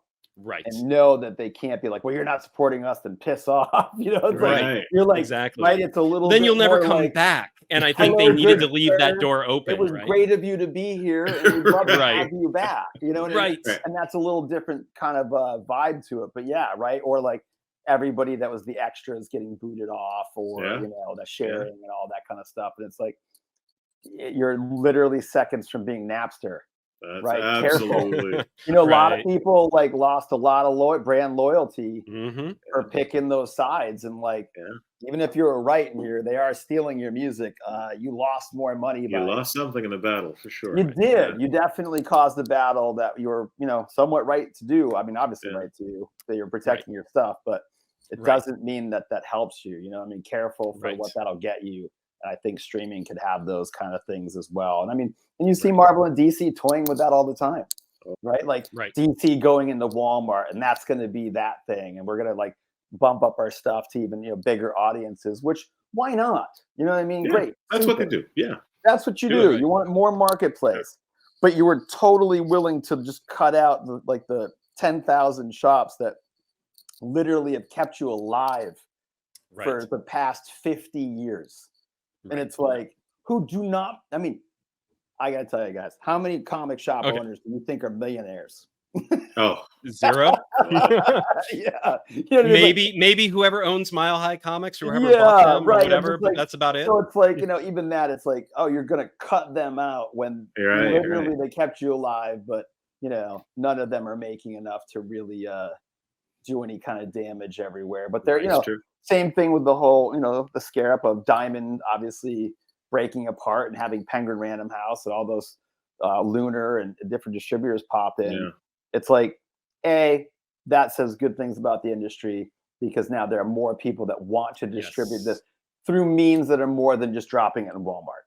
Right? That's not working. That doesn't do it. You just can't say, we're here and, stand on the doorstep. It's like, no, it's like you have to trickle it in, kind of walk by and wave a few times before that happens. And I see that, Penguin and Lunar, along with Diamond, are doing, a lot in the industry to make it a lot more stable for a bigger audience. So, obviously we're lucky to have Diamond for a lot of the things that they did. They weren't perfect. People didn't know what perfect was. Now that they have 3 different versions of it, they have a better understanding of what perfect and imperfect are for what they like, much like our streaming services, right? It's like, I love the shows on HBO, but I think their interface on how you get to the episodes and fast forward sucks, or whatever that is. Netflix is probably one of the better ones, but same with all these distributors. You're getting to where you have more people out there distributing things, and you're going to start to see some niches kind of break down, right? And give you that kind of that distribution that you see in the liquor industry, right? Like, these are our portfolio brands. They all make sense together. We've gathered them because we feel this is the best reflection of our business tastes and the way that we want to present things. I feel like comics are going to move that, like you have a Silver Sprocket is another one, right? Like really gathering up those unique voices and doing just a masterful job at playing in that smaller role as you grow. And I'm just very curious to see some of that come out in the next few years. Some more people kind of coming up out of that and challenging different storytelling and getting that different kind of clientele that's ready to spend maybe $40 on a book and know that this is truly the cost that it takes to make something good, right? That's a big leap, and even have people like I'd say like Dark Horse or anything lower, smaller than Dark Horse. They're starting to take shots at things that are already done. That's maybe a Kickstarter or maybe this or that, and make those kind of like inroads to be like, well, we can't afford to make our own, but at least maybe we can handpick which bands we want to play at our party, whatever that is. So I'm liking that selection, and that brings me back to the wine. It's like you can go to the grower, you can taste the difference that they have in the region and see which one that speaks to you, and it's going to make that bottle become that just that little bit more to make it exciting and get you to kind of have that brand loyalty and be like, that was just perfect for that price, right? Just good enough, because you're not expecting a ton at certain prices, but when you get just enough, you're really, really hooked. I feel like people are pretty savvy these days, and I think we see a lot of that going forward in all the different kinds of stories. People are going to be savvier, and you just have to respect that and take a look at them. Yes. And on the topic of wine, we should talk just briefly because we're already at an hour and a half, so we won't go too terribly deep into a rabbit hole on this one. But this is the Modern Myth Wine Project. This is the group that's putting out the Bad Kid Press wines, at least the 2 that have come out so far. So as you can see, it starts. FRANKENROCKER was the first one they released, and we have this episode is actually part 1 of a 2-parter with Bad Kids Press, and we have the FRANKENROCKER creator-writer Roel. Roel or Roel? Roel. Roel. So Roel, he's going to be joining us in just a couple of days for part 2. Yep. And then we're going to talk about the FRANKENROCKER Côte de Rhône. And then here is the Red Menace. And this is and I still have my bottle here. So this is a 100% Merlot from France, and it's a Pays de Garde, which is, for those not too familiar with the French labeling of things, if you're a P-A-Y-S, but the S is silent, that's basically a country wine where it's a little bit of a bigger selection, kind of like being a wine from California rather than specifically from Santa Barbara. It's like you're selecting from a bigger general range. Right. Yeah. So this is all Merlot, which, the thing that I love when you do come from an IGP, which is Indica. Let's see if I can remember what that stands for. Geographica something. I always forget what this stands for. It is the Indication Géographique Protégée, or the Vin de Pays, and that is basically delineating which of the larger countryside, kind of like which state versus, it's not the whole country. It is still a selection from that. And there is a lot of Merlot that's grown in France. You wouldn't know about it because most of it's not labeled Merlot. But if you come from one of the Vin de Pays, you can label it as a pure Merlot if that's what it is. So that's why this one is on the back label. It will say Merlot. And Merlot, for those of you, if it's been a while, thanks to Sideways or whatever reason that you haven't drunk much Merlot, let me tell you, Merlot is such a natural crowd pleaser of a red. And this has a lot of appeal. It has so much appeal. It's such an easy drinker while still having a little bit of complexity, a little bit of body, a little bit of depth to it. And it's a good midline. Yeah. Yeah. Well, and it goes from standing on its own to, like I said, having whatever meal or pairing you want to have. It really fits in. You don't have to be perfect with it. It's going to be flexible with you, right? That's got that vibe to it. Exactly. And this one, you've got that just amazing black cherry notes, like right on the nose, definitely on the palate. Little hints of things. You got the black currant in there. Black currant, a little tartness of like a red currant. I would go versus black, but this is definitely a redder versus blacker wine. You'd go black. It's a nice dark wine. It does. It looks good in the glass, right? Yeah. Medium acidity, by the way. Good acidity. Yep, good acidity. A little bit the nose too on top of the black cherry notes that you smell. Great florals. I mean, it's quite remarkable. I mean, like. Literally, Arborway and Greg's team did a great job of picking all this out. And we went back and forth on like the kinds of wines and price points and thoughts on the thing. And it's like, I'm just like, obviously my thought was, I trust them completely on knowing their stuff. And they hasn't missed yet, right? So I'm just like, it hasn't. Yeah. And really I think for something like comparing this to the Galactic Wrestling Federation comic, which has there's a big Saturday morning cartoon element in style to it, yet also that sort of adult Jean-Claude Van Damme kick, blood sport element to it, where it's like, it kind of gets serious in places, and it's not, PG-13. I wouldn't quite call this comic. I'd say this. The first thing that somebody ever told me, I was at Comics Pro, and one of the exhibitors from another store came up and it's like, "Oh, I read your comic," and I'm just kind of like, "Read my comic?" And I'm like, "Cool." I'm like, "What?" They're like, "It was really sad." And like that first issue, I like come out and it was like, "That was really sad." And I'm just like, "What a great statement!" Right? Right. Like, you felt something. That's awesome. Emotion. Like, how often can you get one emotion to be stated as a issue of comics? And it's like, that was brilliant, and I loved it for that. I'm like, that's having that go with it, and it is that. That is a great first note, I will say. that first note, and it's sort of like the first note you get with a glass of Merlot. Yeah, right. Indeed. Just kind of like, here's your finish. Here's your moment of reflection of why we're all here. Right. It's a nice bit to it. Yeah. And so one question for you. I noticed, this Red Menace, Raul Gonzalez or Raul III was the artist.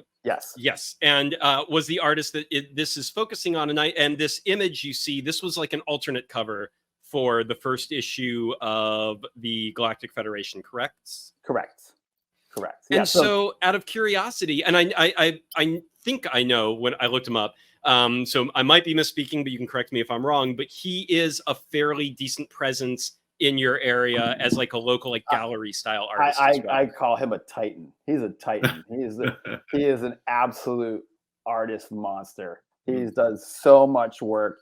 He has so many books that he's done, and his art just constantly evolves and is ever, just always getting better, deeper concepts. Never goes back to something, always something new. So I've known Raul for like, at least 20 something years. And this was one of those ones where we did an art exchange or whatever. And he thought these characters were very freeing. And he did that. And he's like, he draws them very well. Yeah. I mean, really he does great stuff. He does a book series called Vamos. That's just wonderful. And he does a lot of all ages type stuff. He's very good. Well, and I knew him from, I've got a copy somewhere on these bookshelves back here of Clockwork Curandera. That he did the art on, that I was like, the Parliament of Witches, Volume 1. I'm hoping he's coming back and doing a Volume 2, because that thing is awesome. Yeah, I think he's got a series of books coming out called the Snips, I think, or Snips. Okay, yeah, something. He's always got something coming out. Always. Gotcha. And he did like, I don't know, he did like 4 or 5 books in the last couple of years. He's just a workhorse. Always just inspired by him, and one of the sweetest guys ever. So just a great community pillar, but he's constantly flying out and talking with kids and being at schools and being at places to where he can really just work his magic and get the word out for, what reading is, what art is. All of these things are important. Who you are, like big part of what his art is, like, who am I? How do I fit in? This is the world around me. So I just, seriously, he's one of those folks where it's like, just very thankful to know them and just consider them on a weekly basis of being able to chat about the industry, how art's going. This is the projects we're working on. Just a huge influence that we're just lucky, and that Comicazi brought that, like, back to that. It's like we won the Eisner in 2017, and it's a really big deal. There's 3 Eisners that went to Somerville that year. Oh. Wow. Nice. So if you look them up, but there's just seeing that huge boost for the community. Yeah. Well, Somerville is one of the biggest artist communities there in America. It's only 2.5. I did not know that. That's very cool. It's densely populated with artists, but to have all these people and know them in like the early 2000s, to then see them rise in the industry as absolute, and I consider them all titans because they're top. They've worked for everybody. They have everybody asking them to do work for them, and they don't always do it. You know what I mean? They don't have to do that. They have things that they have going on, and they've really like separated themselves. I'm just so proud to be anywhere near any of them. Yeah. You know what I mean? Like to see all of that success, and just through just pure hard work too. These are not people that ever believed in the lottery ticket system. Right.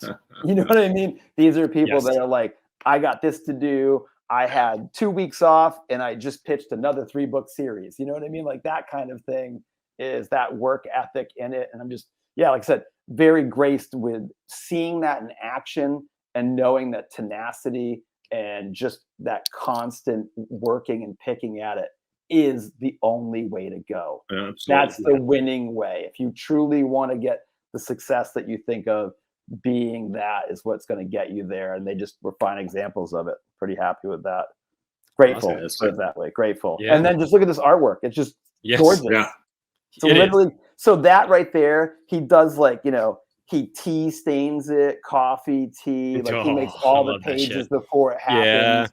I mean, just such an exceptional like depth to all of his art that and it still retains that kind of cartoony feel, Yeah, it's just really got that 30s kind of animation style at times, where it's like that.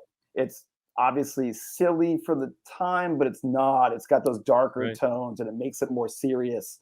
And you got those really weird, like side-eye kind of thoughts to it. It's like, is that menacing or is that fun? I'm not sure what's going on there.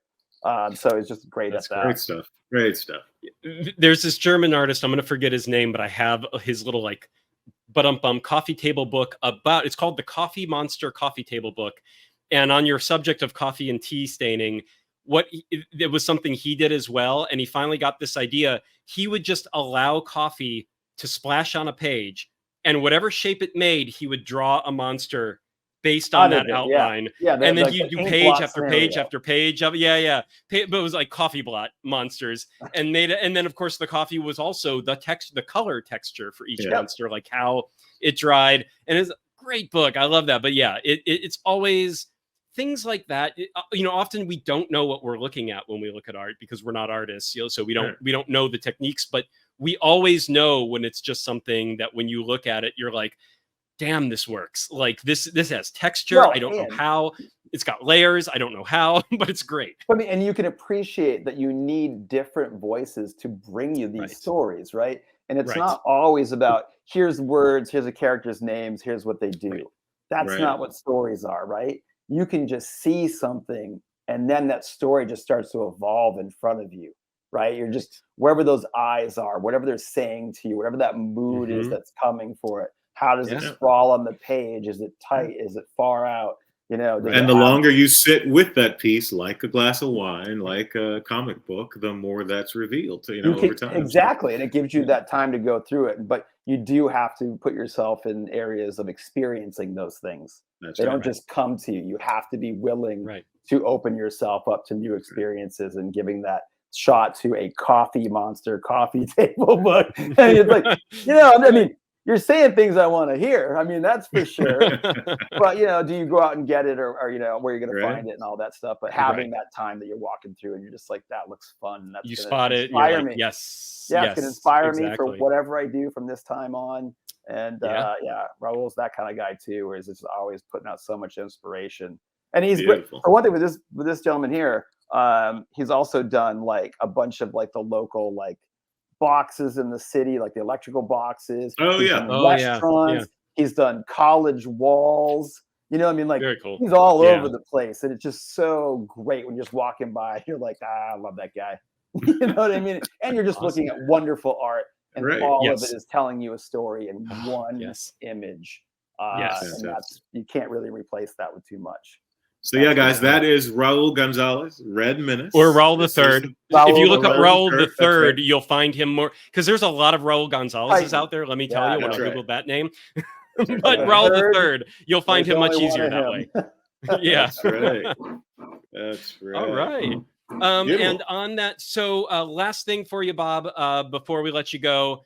In terms of right now, as we mentioned earlier, the wines are really only available in Massachusetts. That's where the distribution is. And we post where they are in Massachusetts. So whenever we get new stores coming on, and they've been growing pretty fast, so we'll always post it on Instagram and on our website to let people know. Perfect.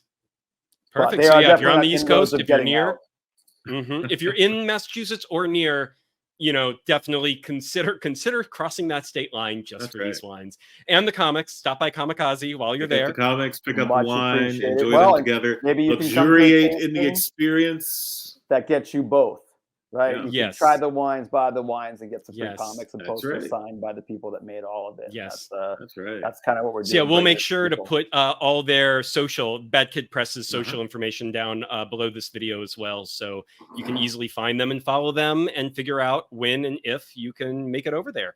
But we highly recommend it. I'm on the West Coast, so it's going to be. But if I ever make it, the next time I make it out to the East Coast, I will definitely have to consider having that be on the itinerary and make sure that I can stop by, because again, you guys are one of my favorite new publishers of these. I would say just of the last year, I think, as a prop, but you've been around for about 2 years now in terms of being on comic shelves. But I'm loving everything you've done. So that's I cannot Hopefully recommend keep it up. Bad Kids Press more. Absolutely. Yeah. Thank you so much for taking the time today, Thanks, Bob. Robert. Thanks for having me. It was a pleasure. You guys are great. I will be recommending this podcast. You are too. Well. You're great to talk to, thanks. and Gotcha. I can't wait to have an excuse to do it again. And we'll see, Agreed. what's next for both the Modern Myth Project and Bad Kids. Sounds great, guys. Thanks so much. All right, Robert. All right. Take care, man. Ciao, everybody.